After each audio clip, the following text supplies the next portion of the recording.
Hello बच्चों, let's read the question. The question says when a hydrogen atom emits a photon of energy 12.1 electron volt, its orbital angular momentum changes by when h is the Planck constant. Okay, and we have four options as 3h upon pi, 2h upon pi, h upon pi and 4h upon pi.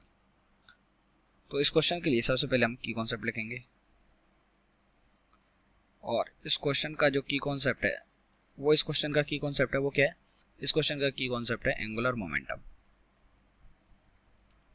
Angular momentum और हमको यहाँ पे जो photon energy emit कर रहा है, photon वो कितना गिवन है हमको 12.1 इलेक्ट्रॉन वोल्ट। अब जो 12.1 इलेक्ट्रॉन वोल्ट एनर्जी है ये इमिट कर रहा है, यानी कि किन्हीं दो जो ऑर्बिट्स हैं उनका ये एनर्जी डिफरेंस है। तो हमको एनर्जी डिफरेंस याद होते हैं, ओके, n इक्वल्स टू 1 2 3 और फर्स्ट 3 या 4 याद होने चाहिए। ओके, तो फर्स्ट के लिए कितना आता है ये -13.6, सेकंड के लिए कितना आ जाएगा, ये सेकंड के लिए आ जाएगा हमारे पास कितना 3.4। ओके, थर्ड के लिए कितना आ जाएगा, थर्ड के लिए आ जाएगा -1.51। ओके, ये भी माइनस, ओके, तो ये भी माइनस का, ये भी माइनस का। तो ये हमारे पास आ गए क्या, एनर्जी डिफरेंस।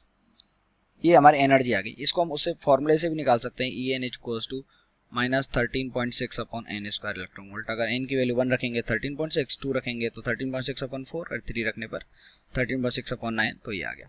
अब आप देखेंगे कि जो 12.1 है वो किस किस का एनर्जी डिफरेंस है। तो इन दोनों का तो देखिए 10.2 आएगा, लेकिन जब इन दोनों का एनर्जी डिफरेंस करेंगे, इन दोनों का एनर्जी डिफरेंस यानी कि एन इक्वल्स टू 3 और एन इक्वल्स टू 1 का जो एनर्जी डिफरेंस है वो कितना आ जाएगा, ये आ जाएगा -1.51 प्लस 13.6, तो ये कितना आ जाएगा 12.1 इलेक्ट्रॉन वोल्ट। यानी कि जो ट्रांजिशन हो रहा है वो कहाँ से कहाँ हो रहा है, n इक्वल्स टू 1 से लेके n इक्वल्स टू 3 के बीच में हो रहा है। n इक्वल्स टू 1 से n इक्वल्स टू 3 के बीच में हो रहा है, तो वी नो दैट कि जो एंगुलर मोमेंटम होता है, बोर ने क्या बोला था, ये क्वांटाइज्ड होता है nh/2π होता है। तो हमको बोला गया है कि जो मोमेंटम है वो चेंज कितने से होगा। तो अगर हमको चेंज निकालना है तो delta L it is equals to ये कितना आ जाएगा, डेल्टा एन इंटू h/2π। और डेल्टा एन कितना हो जाएगा, जब 3 से 1 में ट्रांजिशन हो रहा है तो 3 से 1, 3 - 1 हो गया h/2π। ओके, तो यहाँ से हम देख लेंगे ये कितना आ गया, ये कितना आ गया 2h/2π। तो हमारा आंसर क्या आ गया h/π। तो h/π हमारा आंसर हो गया। तो ऑप्शन कौन सा करेक्ट हो गया, ऑप्शन नंबर 3। तो ऑप्शन नंबर 3 इज करेक्ट।